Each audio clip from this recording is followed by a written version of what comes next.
Is it on? Okay, good morning, and what a beautiful morning this has been so far, with all those impressive and inspiring keynotes that we had so far, which each had provided a piece of a puzzle that tells us basically where Qt is today, what's new in Qt, and where is Qt heading tomorrow. Where is Qt heading tomorrow in a world where an ever-increasing amount of new innovative technologies brings software and the internet to more and more aspects of our daily life. And in order to answer that question, I'd like to share my piece of that puzzle. The TV set in the living room. Nowadays, that rather should be a smartphone, that really should be a smart TV. So the title of my presentation is Bringing LG webOS and Qt to Millions of Smart TVs. Let me quickly introduce myself. My name is Torsten Rahn, and during the last 3 years, I've been working in the webOS platform team of the LG Silicon Valley Labs. I've done that as a contractor. So during the last 7 years, I've been employed at Buzzescom, and during that time frame, I've worked in many projects across industries. But still, one of the most interesting and most exciting projects has been the LG webOS Smart TV project, and you'll quickly find out why that is the case. So the LG Smart TV, the LG webOS Smart TV, is based on webOS. But what is webOS after all? webOS is an operating system that originally got created for the mobile platform. It got originally released in 2009 together with the Palm Pre phone that you can see up there. And there are two concepts about webOS that characterize webOS very much. First and foremost, webOS is very much web-centric. That means that an application, a web application, enjoys first-class citizen status right next to a native application. And if you want to create an application based on HTML5, JavaScript, or CSS, then webOS will ensure that it will deliver great performance and that it will smoothly get integrated into the rest of the system. Also, both kind of applications enjoy clever cloud integration. And then there's a second highlight about webOS, which is the innovative multitasking card UI. And that basically was already there in the Palm Pre phone that you can see up there, represented as a card stack. And that allows the user to switch between running processes using intuitive swipes and gestures. The webOS is based on Linux, and initially, as a toolkit, we used a custom toolkit, and later on moved to using Qt. In February 2013, LG acquired webOS and decided to make it the operating system of its smart TV line. As you can imagine, putting webOS on a smart TV results in lots of additional requirements to the system, and also from the UI perspective, you get lots of additional use cases. So our user experience team came up with an idea for a completely new UI, and we decided to write the system UI application from scratch.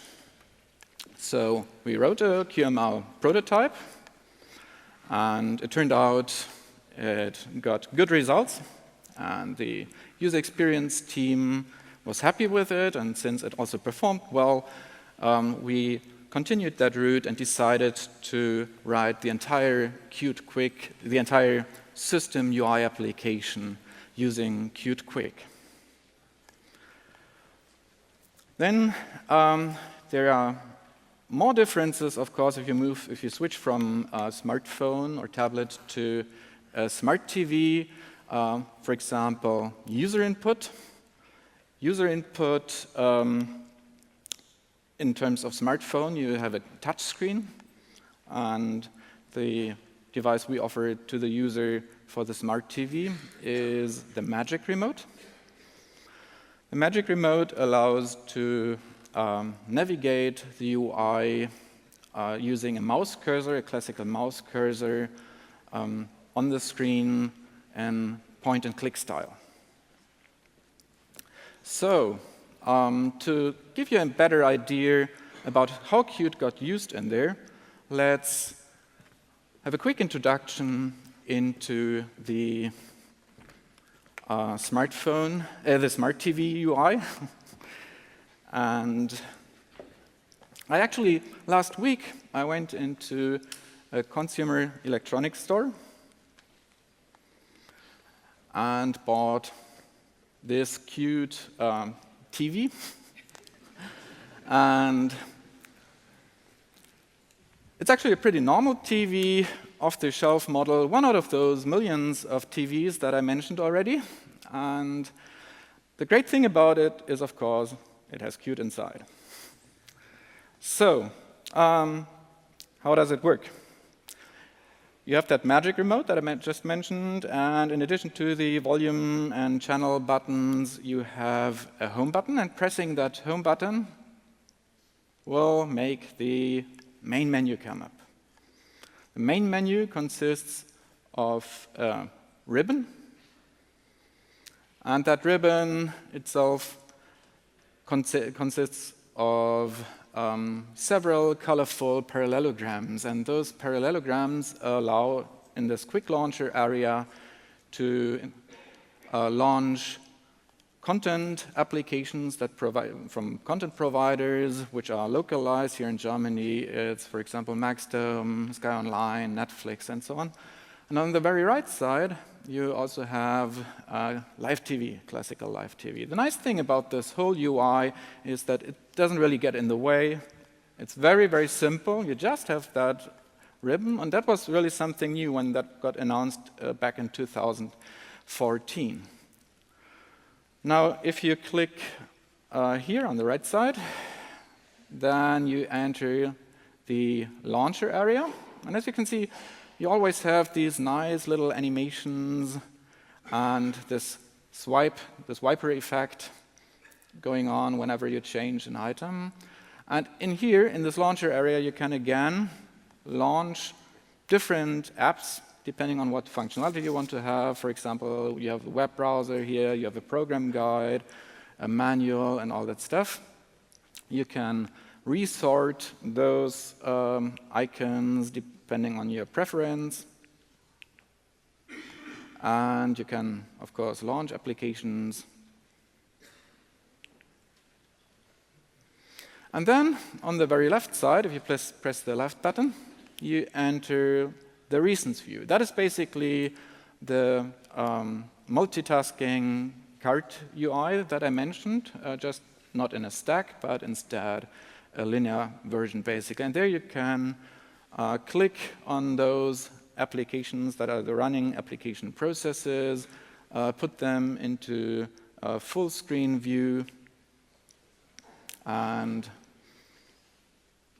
yeah, that's like, for example, a web browser here. Let's get back to the ribbon.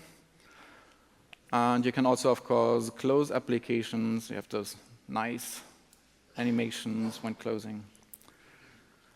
And during the start of this year, LG released webOS 2.0, which added a few features more. Like, for example, the quick settings, my channels, the input picker. And the great thing about webOS 2.0 that even owners of the 2014 model can update to this version, and I very much recommend it since it's really worth it.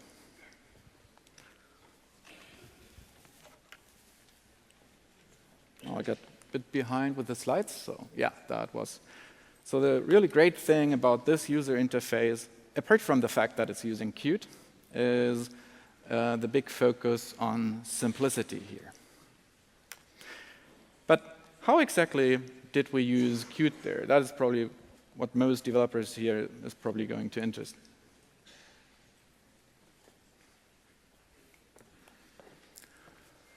So how did we create this whole TV? Well, the classical way. Initially, you have the user experience team, and those guys consist of animators, graphical artists, and user interaction experts and designers. They put their heads together and come up with new ideas, do sketches on the drawing board, discuss those ideas, create mock-ups, create specs, and hand them over to the QML developers. And the great thing about QML really is that all the things there are basically inside QML are phrased in a way that it can be easily understood by both designers and developers. So it's very easy to basically translate those ideas from the user experience team into code that then the QML developers can program.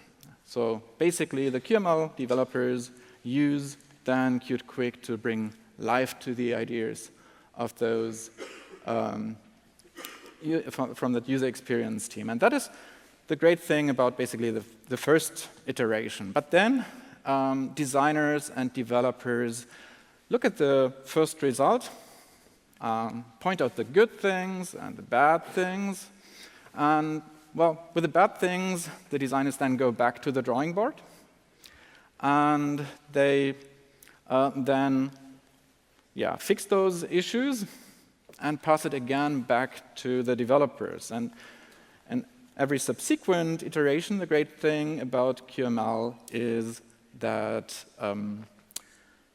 QML is very concise, very much up to the point, and you can write it in a very modular way, so it's pretty easy to refactor it and keep the iterations short, and that is important in order to meet your deadlines.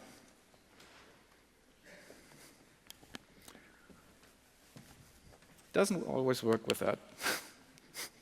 So,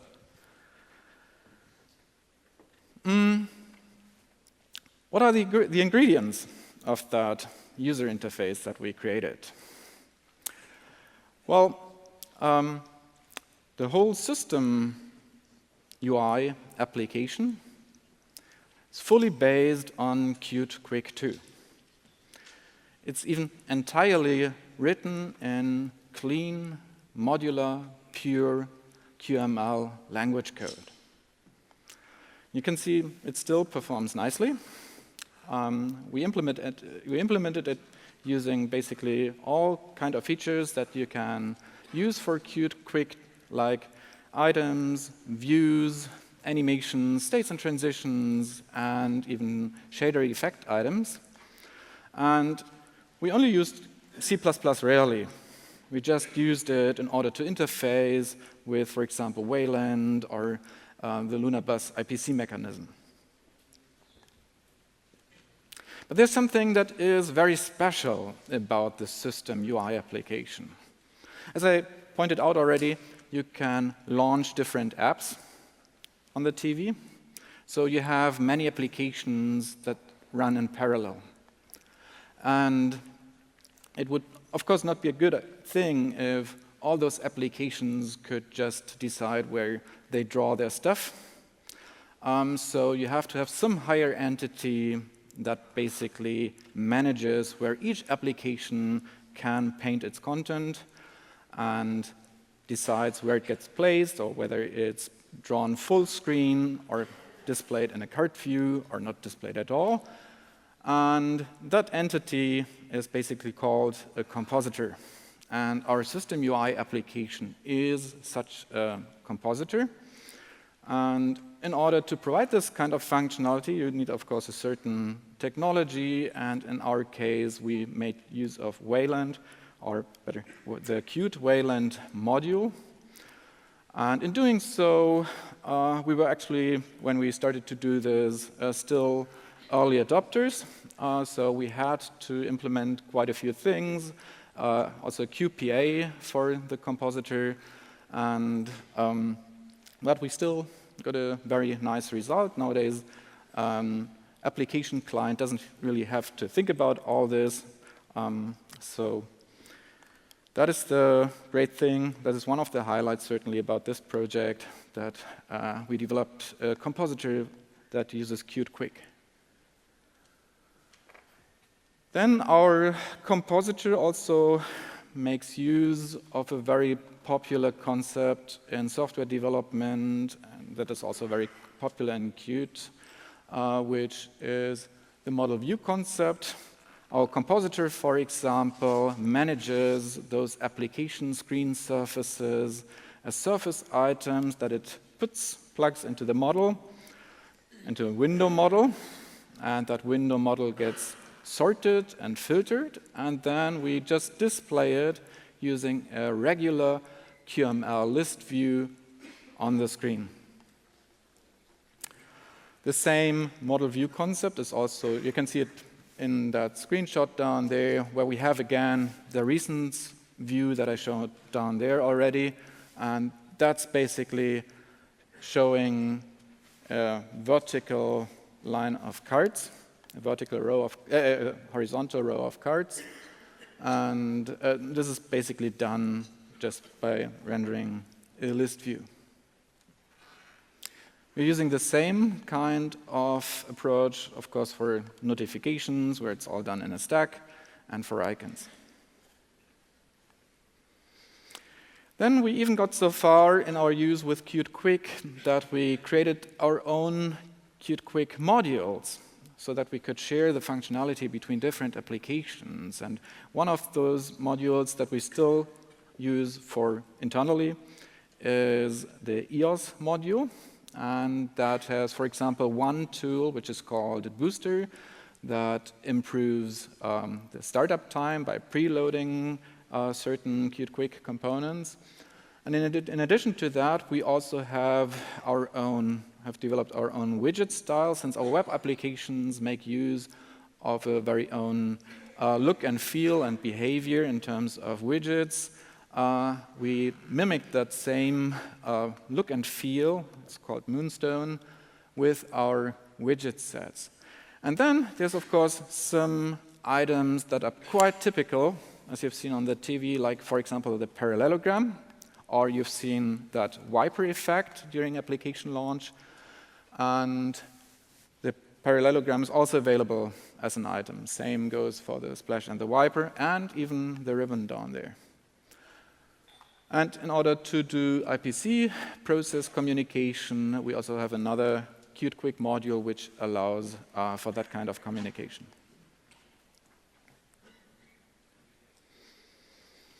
Yeah, I just already talked about that splash, that wiper.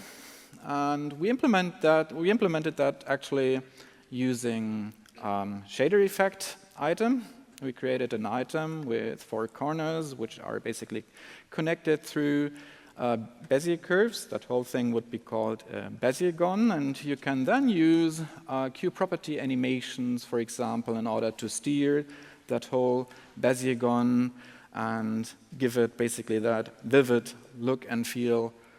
And the whole thing basically looks, you can see it down there in the screenshots. It's kind of like the appearance of a curtain, right?